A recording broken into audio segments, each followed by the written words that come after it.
So some time ago, I did a video about how we keep warm in the winter in Corfu and the various types of energy that we use. There was the wood for the fire, there was the diesel heating, and of course there was the electricity with the reverse cycle aircon or heat pump. Now, had a few comments on that video. A few of those were, why don't we use solar power, solar PV, photovoltaic, electricity from the sun? Look at it, because we get a huge amount of sunshine here, 4 months, wall-to-wall sunshine in the summer at least. So why do we not have solar power? We don't have solar power because it is vastly expensive. Until now. Look what I've got. Look what I've just taken delivery of. 18 solar panels, each one of those rated at 425 watts. 18 panels and an 8 kilowatt 3-phase inverter and a 3.2 kilowatt hour and a 3.2 kilowatt hour and a 3.2 kilowatt hour and a battery system parts.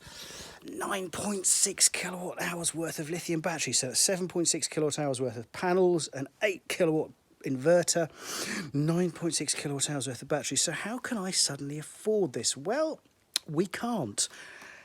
But this is the thing. The Greek government, should I sit on this? Probably not. Along with many other European governments, are very pro-solar for lots of reasons, and not necessarily entirely it's altruistic, but whatever. They have given us a grant. So this kit here, and to go with this, there's 100 metres of cable, there's some ducting, there's a net meter, there's a consumer unit, blah, blah. Altogether, it's about 22,000 euros worth of kit. But the government have given us about 8,000 euros. About a third of this is paid for by the government.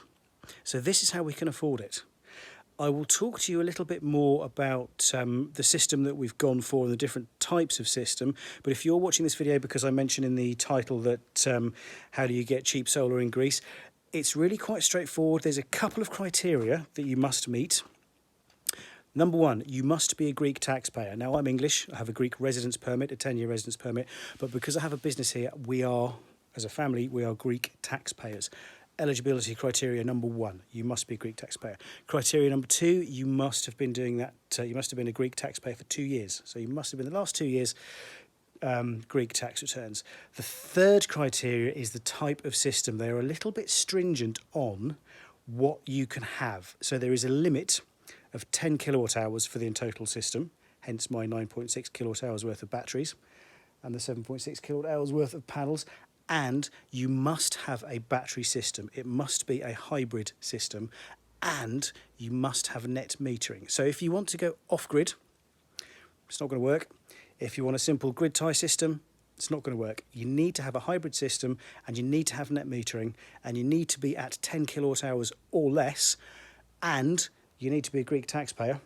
Then they will give you some money to get your own system. I cannot wait to get this up and running, and I am not allowed to touch it. If you've seen my other videos, if you follow me, you know that I am an engineer by trade. I love to get my hands dirty. I love to fiddle with things, fix things, install things. Wouldn't this be great? I'm not allowed to touch it because it's a hybrid. It's connected to the utilities, to the grid. DEDI and DEI, the electricity providers, say only qualified, certified, licensed and registered electricians are allowed to touch this. So I'm not allowed to touch it, and I really, really, really, really want to. Well, I might touch it, but I'm not allowed to install it. Anyway, I'll go in the workshop in a minute and talk a bit about the different types of system that are available if you're interested, and the one that we've gone for if you're interested. If you're watching this video, I'm guessing that you're at a situation where you already know something about solar power and you're considering installing it, and you're interested in how you can get this grant from the government and just a bit about what it's like to actually install it in Corfu should you live in Greece. So I mentioned earlier that the government are not necessarily entirely altruistic about their intentions and why they're quite happy to give us money, because governments don't like to give people money. To understand that, we need to talk very quickly about the different types of system that are available and why the government stipulate the type of system that we have and how it works to their advantage, and therefore why it's worth them giving us money and anyone else to have these systems installed. So very quickly, the first system, the most basic system, is a grid-tied system where you have the solar panels on the roof which collect the sunshine, turn it into DC electricity, goes into an inverter which converts it into AC electricity, which is suitable for consumption in your property, and importantly, feeding back into the grid. Solar panels, inverter, and another component, the net meter. So for every kilowatt that you feed into the grid, it's counted with the net meter, so that at night time, when there is no production from your panels, you can take a kilowatt hour back out of the grid free of charge. So it counts everything you put in, and it will let you take the same amount out free of charge. Great. There is no battery in this system. It only produces power whilst the sun is shining, because you're using it from the panels. The next system is the off-grid system, which is slightly more complicated, but actually doesn't have so many components. You have the solar panels again, you have the inverter again. You don't have a net meter because you are not connected to the grid, but what you do have to have is a big battery bank, because at night or on very cloudy days when your panels are not producing enough power for your use, you need to take some power from your batteries, which also feed into the inverter, and use that to run your property. So you have two sources of power. You have the sun from the solar panels, and you have the batteries. These tend to be expensive because the batteries are expensive, but you can't use this system for your grant because it doesn't connect to the grid. The third system, the one that we have, is a hybrid system. So this has a grid tie. We are connected to the grid, and it also has a big battery. So we have the solar panels to produce the sunshine, produce the electricity in the daylight. We have a battery to give us electricity at night or when the panels aren't producing, but we also have that connection to the grid. So once on a nice sunny day, you're using your loads in the house, there's a bit of power left, charge your battery, a bit of power left through the net meter, back out to the grid. Super. If we have a power cut, this system, because of the batteries, can black start. It doesn't need necessarily to have that grid reference, that the phase or the frequency from the grid. So this system will produce power in the daytime and at night, with or without the connection to the grid. So that is kind of the best system to have. You'd think it would be more expensive than off-grid because you've got extra bits and pieces in there, but actually we can have a smaller battery and we can have a smaller panel array because we can use the grid as well. Off-grid don't have the option to use the grid, so they need lots of panels and a big battery. Hybrid, the best of both worlds. You don't need to have such a big, so much infrastructure. So why do the government want us to use a hybrid system, a system with a battery connected to it? They want you to do something called high self-consumption.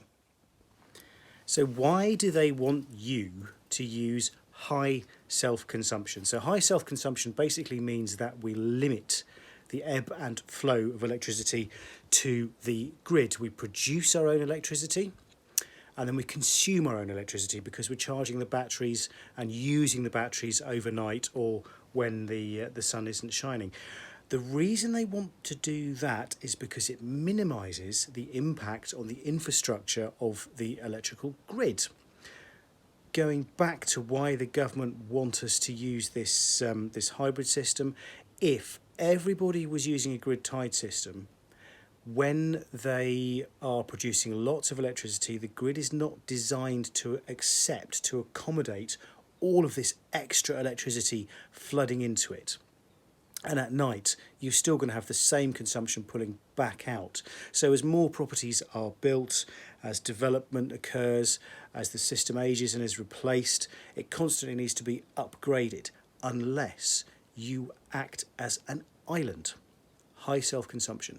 So they don't really want you to supply much electricity to the grid, and they don't want you to take much out, because if you increase the load on the grid by putting electricity in locally, here, they need to increase the size of the transmission lines. They need to cope with this additional electricity that was not in as part of the design for this area. And of course, you scale that across the nation, and it makes a big difference to the infrastructure. And most importantly for a government, to the cost of increasing their transmission lines and transformers to take the extra load. So that's the reason.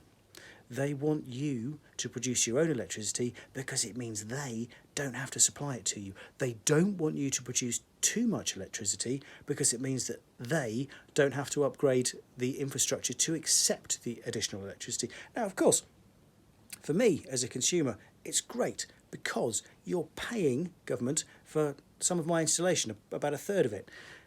My electricity bill is also going to go through the floor because I'm going to produce almost all of my own electricity, and the electricity that I do use from the grid, hopefully, is electricity that I have already put into the grid in the first place. So if the calculations are correct, then there's a good chance that this is going to come down to a zero cost electricity bills for us. And of course, the system's got to pay for itself.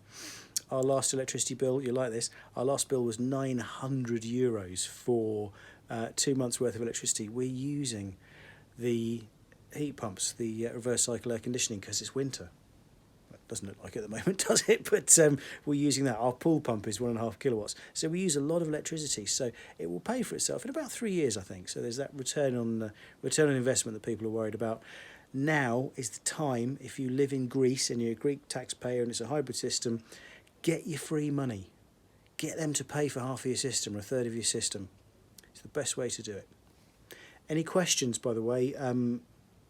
The detail of how you actually go about getting your grant and who you speak to and who can do it, I won't go into it here. Draw me questions in the comments and I'll do my best to answer it. The company that we're using, I won't name check them yet because I haven't asked them if they're okay, but they're a great company. They're a German company. They have an office in Thessaloniki. So they have a presence in Greece and they know how this system works. So ask me any questions in the bit down below and I will come back with another video when they start bolting panels to the roof and screwing the inverter to the wall. Exciting stuff. Free electricity. I tell you, I'm going to have the air conditioning running flat out every day during the summer just so that I make sure that I use every single watt that I'm producing.